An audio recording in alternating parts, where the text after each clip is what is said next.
Daniel pasal 5 ayat 1 sampai ayatnya yang ke-30. Firman Tuhan tulisan di dinding. Raja Belshazzar menghadap perjamuan yang besar untuk para pembesarnya. 1.000 orang jumlahnya, dan di hadapan 1.000 orang itu ia minum anggur. Dalam kemabukan anggur, Belshazzar menitahkan orang membawa perkakas dari emas dan perak yang telah diambil oleh Nebukadnezar, ayahnya, dari dalam bait suci di Yerusalem, supaya raja dan para pembesarnya, para istri dan para gundik mereka minum dalam perkakas itu. Kemudian dibawalah perkakas dari emas dan perak itu yang diambil dari dalam bait suci, rumah Allah di Yerusalem. Lalu raja dan para pembesarnya, para istri dan para gundik mereka minum di dalam perkakas itu.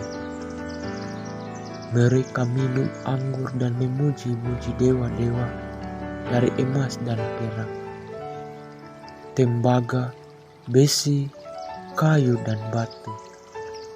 Pada waktu itu juga tampaklah jari-jari tangan manusia menulis pada kapur dinding istana raja di depan kaki Dian, dan raja melihat punggung tangannya sedang menulis itu.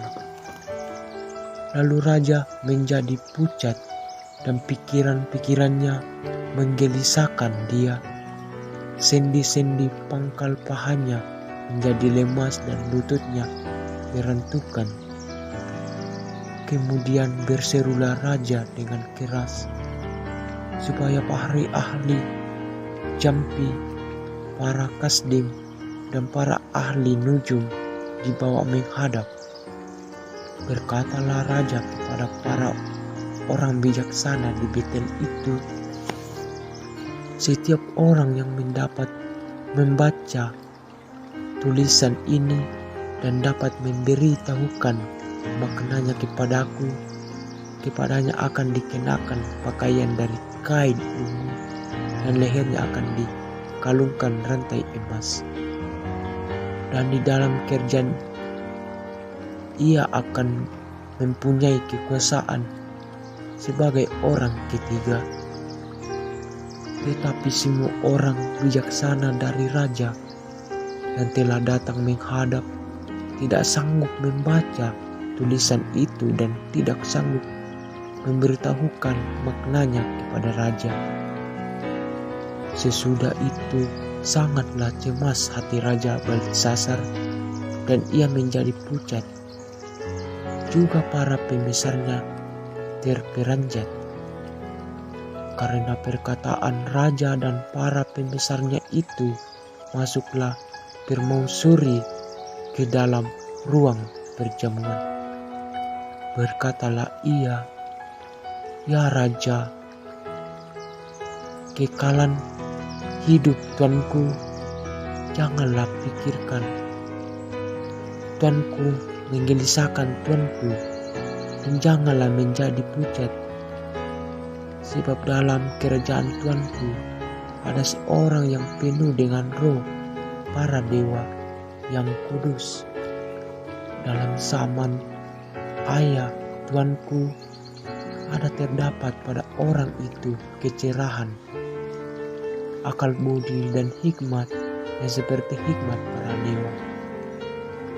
Ia telah diangkat oleh Raja Nebukadnezar, ayah tuanku, menjadi kepala orang-orang berilmu, para ahli jampi, para kasdim, dan para ahli nujum. Karena pada orang itu terdapat roh yang luar biasa, dan pengetahuan dan akal budi, sehingga dapat menerangkan mimpi, menyingkapkan hal-hal yang tersembunyi, dan menguraikan kekusutan, yakni pada Daniel yang dinamai Belsasar oleh raja.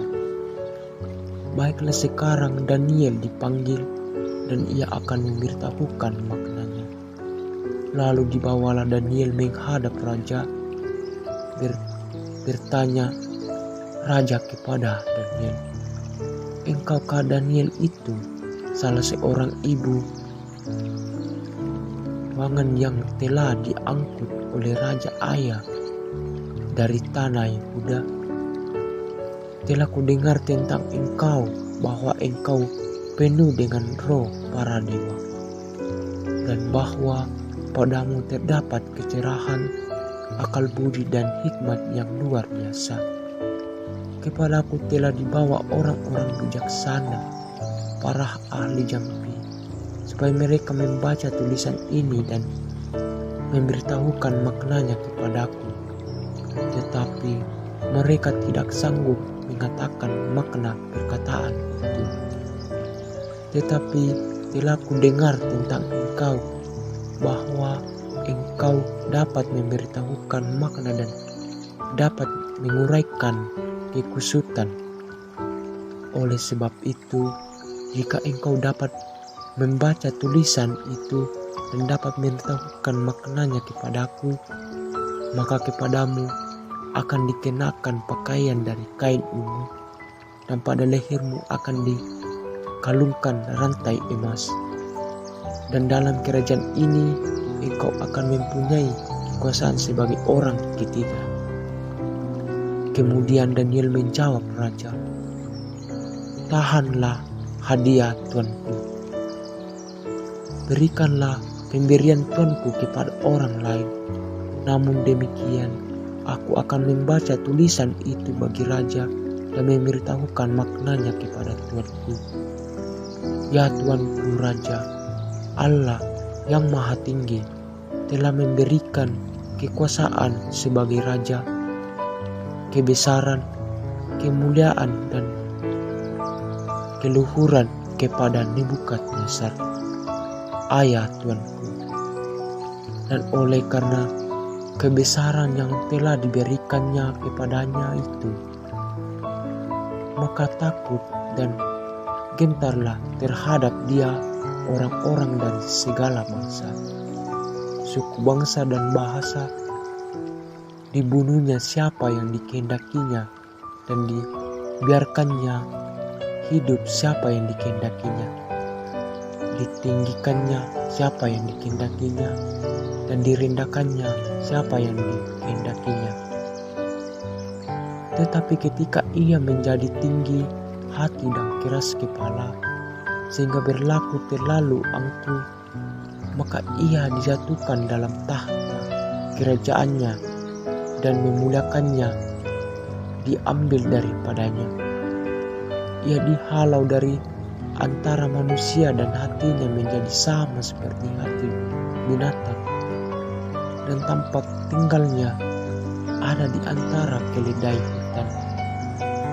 Kepadanya diberikan makanan rumput seperti kepada lembu, dan tubuhnya basah oleh embun dari langit, sampai ia mengakui bahwa Allah yang Maha Tinggi kekuasaan atas kerajaan manusia, dan mengangkat siapa yang dikehendakinya untuk kedudukan itu. Tetapi tuanku Nebukadnezar, anaknya, tidak merendahkan diri, walaupun tuanku mengetahui suaminya ini. Tuanku meninggikan diri terhadap yang berkuasa di surga. Perkakas dan baiknya dibawa orang kepada tuanku. Lalu tuanku serta para pembesar tuanku, para istri dan para gundik tuanku telah minum anggur dari perkakas itu. Tuanku telah memuji-muji dewa-dewa dari perak dan emas, dari tembaga, besi, kayu dan batu, yang tidak dapat melihat atau mendengar atau mengetahui, dan tidak tuanku muliakan Allah yang menggenggam nafas Tuanku dan menentukan segala jalan Tuanku. Sebab itu ia menyuruh punggung tangan itu dan dituliskanlah tulisan ini.